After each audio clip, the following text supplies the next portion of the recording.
আসসালামু আলাইকুম। সকলকে আমন্ত্রণ আনন্দ টিভি সংবাদে। আপনাদের সঙ্গে আছি আমি কনজ শিকদার।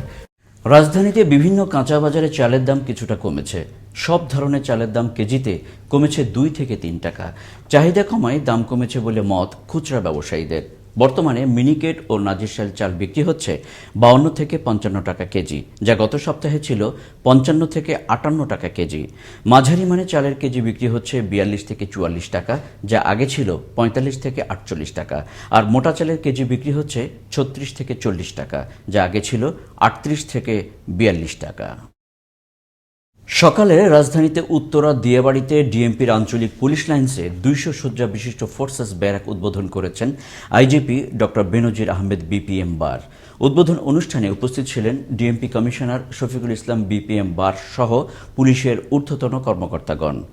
খলিলুর রহমানের ক্যামেরায় বিস্তারিত এনামুল হক এনামের প্রতিবেদনে। এ হচ্ছে উত্তরা দিয়াবাড়ির পুলিশ লাইন্স, 200 শয্যার পুলিশ ব্রাগ, সংক্রমণের শিকার পুলিশ সদস্যদের চিকিৎসা কেন্দ্র। উদ্বোধনকালে ডিএমপির কমিশনার শফিকুল ইসলাম বলেন, করোনা পরিস্থিতি মোকাবেলায় তার কর্মতৎপরতার কথা। আমরা সর্বোচ্চটা দিয়ে আমার জুনিয়র সদস্য, একজন কনস্টেবল অথবা একজন সিভিল স্টাফ, তার পাশে আছি। মানুষের জীবনের চেয়ে বড় কিছু না। হয়তো আমাদের অনেক সদস্য জানে না যে ট্রিটমেন্টে যে হচ্ছে, এমন ইঞ্জেকশন আছে যে একটা ইঞ্জেকশনের দাম 80,000 টাকা। সেই ইঞ্জেকশনও কিন্তু আমরা 10টা 12টা যা লাগতেছে ডাক্তার যেভাবে বলছে আমরা ব্যবস্থা করে দিচ্ছি। আইজিপি ডক্টর বেনজির আহমেদ প্রধান অতিথির বক্তব্যে বলেন, করোনা পরিস্থিতির ক্রমশ উন্নতি হচ্ছে। আমাদের এখন কিন্তু যে চিকিৎসায় যে সুস্থ হওয়ার হার, এটা কিন্তু অনেক বেশি রাজারবাগ পুলিশ হাসপাতালে, এবং আল্লাহর অসীম রহমতের মৃত্যুর হারও অনেক কম। জাতীয় মৃত্যুর হার হচ্ছে 1.3%। আমাদের পুলিশের ক্ষেত্রে মৃত্যুর হার হচ্ছে 0.5 লাইফও সেভ করতে হবে, বেঁচেও থাকতে হবে। মাদক নির্মূলের ব্যাপারে আইজিপি বলেন, আমি মনে করি যে ড্রাগের সঙ্গে পুলিশ বাহিনীর কোনো যোগসূত্র থাকতে পারে। পুলিশ বাহিনী ড্রাগ নিজে খাবে না। পুলিশ বাহিনীর কোনো সদস্য কোনো ধরনের কোনো অবৈধ অর্থ নেবে না। জিরো করাপশন হবে আমাদের মডেল, আমাদের লক্ষ্য। আর ড্রাগ থেকে পয়সা নেওয়া তো প্রশ্নই ওঠে না। আর পুলিশের লোক যদি ড্রাগ নেয়, পয়সা নেয় বা ব্যবসা করে, তার জন্য শ্রীঘর নির্ধারিত। এই পরশুদিন আমরা পাঠিয়েছি যে এর যেরকম শরীরে ক্যান্সার হলে আমরা সেই অংশটাকে একেবারে নির্দয় নিষ্ঠুরভাবে শরীর থেকে অপসারিত করি। যদি আমাদের কোনো সদস্য এই ধরনের অপকর্মে লিপ্ত হয়, তাকে আমরা ক্যান্সার মনে করে আমাদের পুলিশ নামক শরীর থেকে অবশ্যই নিষ্ঠুর এবং নির্দয় হয়ে তাকে আমরা অপসারণ করব। বাংলাদেশের পুলিশ বাহিনী করোনা পরিস্থিতির সূচনা থেকে যেভাবে সাহসিকতার সাথে পরিস্থিতি মোকাবেলা করে যাচ্ছে, তাতে জনসাধারণ সহ সংশ্লিষ্ট সকলের প্রত্যাশা বাংলাদেশ অবশ্যই একদিন ঘুরে দাঁড়াবে। এনামুল হক, আনন্দ টিভি, ঢাকা। ক্রমাগত লোকসান রোধে বাংলাদেশ পাটকল কর্পোরেশনের পাটকলগুলোর 25,000 স্থায়ী শ্রমিককে স্বেচ্ছায় অবসরে পাঠানো হচ্ছে।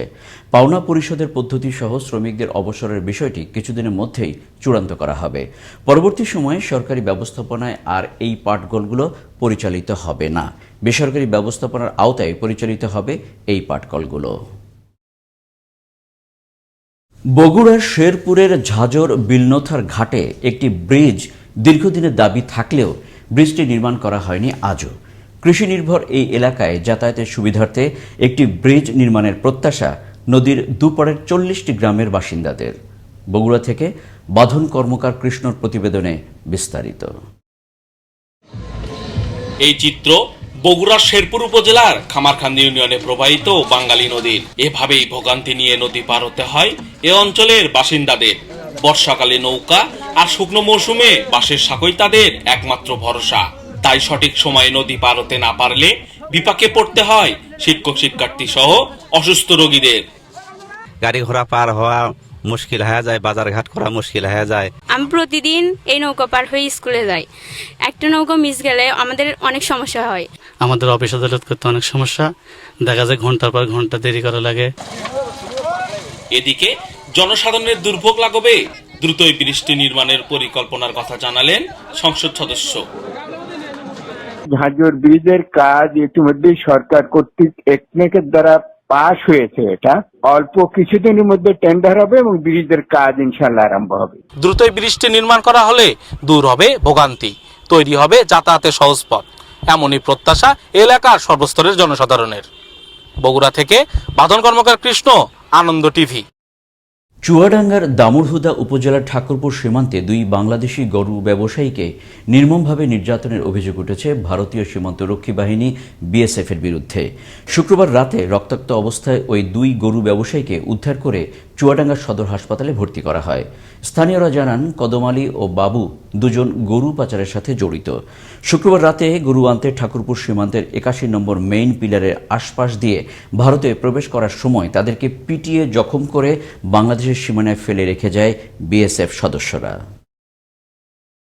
ব্রাহ্মণবাড়িয়ায় করোনায় আক্রান্তের সংখ্যা দাঁড়িয়েছে ৭৩৩ জনে। গত ২৪ ঘন্টায় নতুন করে করোনায় আক্রান্ত হয়েছেন আরও ৬০ জন। এর মধ্যে আখাউড়া উপজেলার নির্বাহী কর্মকর্তাও রয়েছেন। জেলায় এ পর্যন্ত করোনায় আক্রান্ত হয়ে মৃত্যু হয়েছে ৯ জনের, সুস্থ হয়েছেন ১৩২ জন এবং আইসোলেশনে রয়েছেন ৫৯২ জন। সিভিল সার্জন ডাক্তার একরামুল্লাহ এই তথ্য নিশ্চিত করেন। অতিবর্ষণ ও অব্যাহত পানি বৃদ্ধির ফলে বিপদসীমার সামান্য নিচ দিয়ে প্রবাহিত হচ্ছে নদ নদীর পানি। তবে গাইবান্ধার তিস্তা, যমুনা, ব্রহ্মপুত্র এবং ঘাঘট নদীর পানি বৃদ্ধি পেয়েছে ব্যাপক হারে। পানি বৃদ্ধির কারণে গাইবান্ধার দীর্ঘ চরাঞ্চলের বিস্তীর্ণ এলাকার পাট, কাউন, চেনা সহ ডুবে গেছে বিভিন্ন ফসল, দেখা দিয়েছে তীব্র ভাঙন। এদিকে উজান থেকে নেমে আসা পাহাড়ি ঢল ও অতিরিক্ত বৃষ্টির কারণে কুড়িগ্রামে ধরলা ও ব্রহ্মপুত্র নদের পানি বিপদসীমার ওপর দিয়ে প্রবাহিত হচ্ছে। এর ফলে শতাধিক গ্রামসহ নিম্নাঞ্চল প্লাবিত হয়ে অর্ধ লক্ষাধিক মানুষ পানিবন্দী হয়ে পড়েছে। চরাঞ্চলের আবাদি ফসলাদি তলিয়ে গেছে পানিতে। ক্ষতি হয়েছে তিল, চীনাবাদাম এবং সবজি ক্ষেতের। উত্তরের খাদ্য ভাণ্ডার হিসেবে পরিচিত জেলা নওগাঁ। নওগাঁয় উৎপাদিত চালের সুনাম রয়েছে দেশ জুড়ে। নওগাঁর খোলা বাজার ও হাটগুলোতে বোরো ধানের দাম বেশি পাওয়ার কারণে সরকারি খাদ্য গুদামে ধান দিচ্ছে না লটারিতে নির্বাচিত কৃষকরা। ফলে সরকারিভাবে ধান সংগ্রহ অভিযান ব্যাহত হওয়ার আশঙ্কা করছেন সংশ্লিষ্টরা।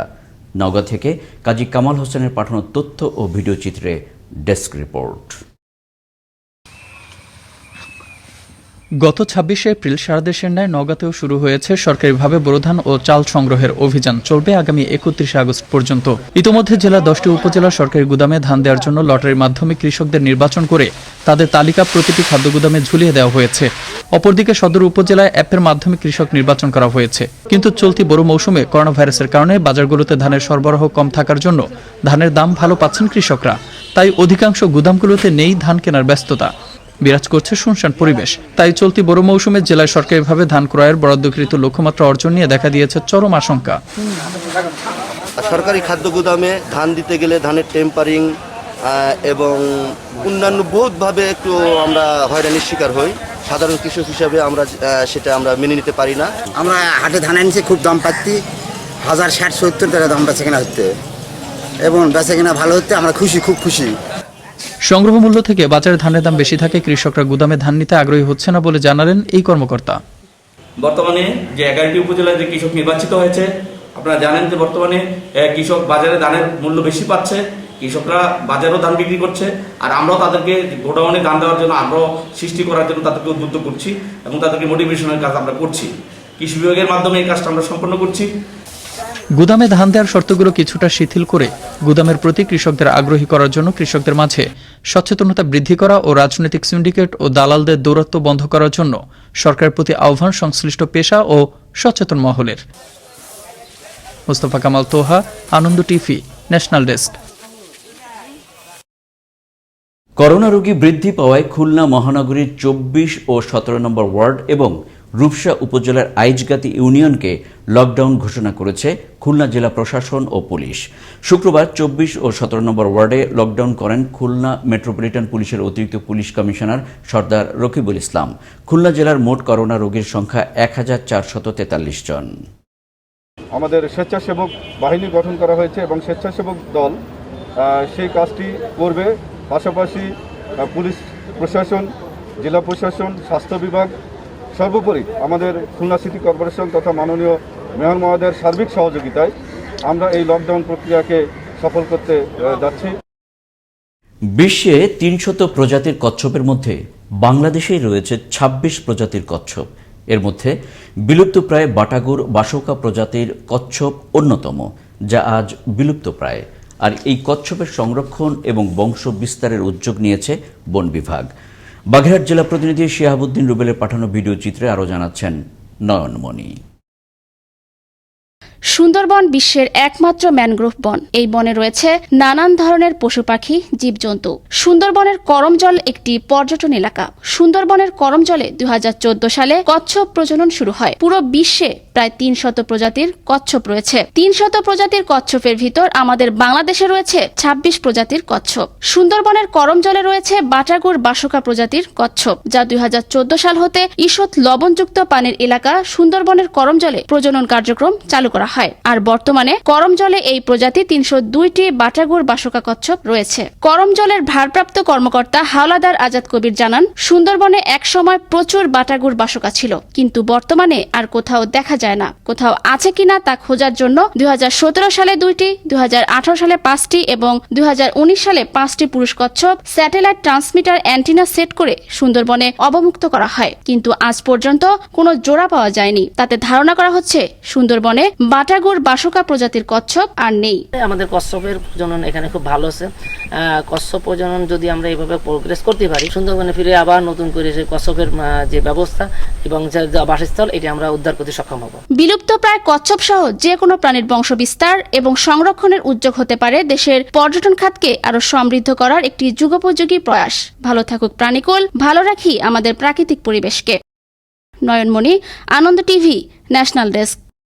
লক্ষ্মীপুরের কমলনগরের চরকাদিরা ইউনিয়নের জরাজীর্ণ দীর্ঘ 40 বছরের সংস্কারহীন 6 কিলোমিটার সড়কটির সংস্কার ও পাকা করার দাবিতে মানববন্ধন ও বিক্ষোভ করেছে স্থানীয় কয়েক হাজার মানুষ। শুক্রবার বিকেলে স্বেচ্ছাসেবী সংগঠন চর বসু সমাজ কল্যাণ পাঠাগারের উদ্যোগে ঘণ্টাব্যাপী সড়কের দুপাশ জুড়ে এই মানববন্ধন কর্মসূচি পালন করে তারা। মুন্সিগঞ্জের টঙ্গিবাড়িতে মাদকাসক্ত ছেলের বটির কোপে মৃত্যু হল এক মায়ের। শুক্রবার বিকেল 5:15টায় উপজেলার নেত্রাবতী পুরাপাড়া এলাকায় এই ঘটনা ঘটে। ঘাতক ছেলে মানিককে ঘটনাস্থল থেকে আটক করেছে টঙ্গিবাড়ি থানা পুলিশ। এদিকে এই ঘটনায় আহত শামসুন নাহারকে উন্নত চিকিৎসার জন্য পাঠানো হয়েছে ঢাকা মেডিকেল কলেজ হাসপাতালে।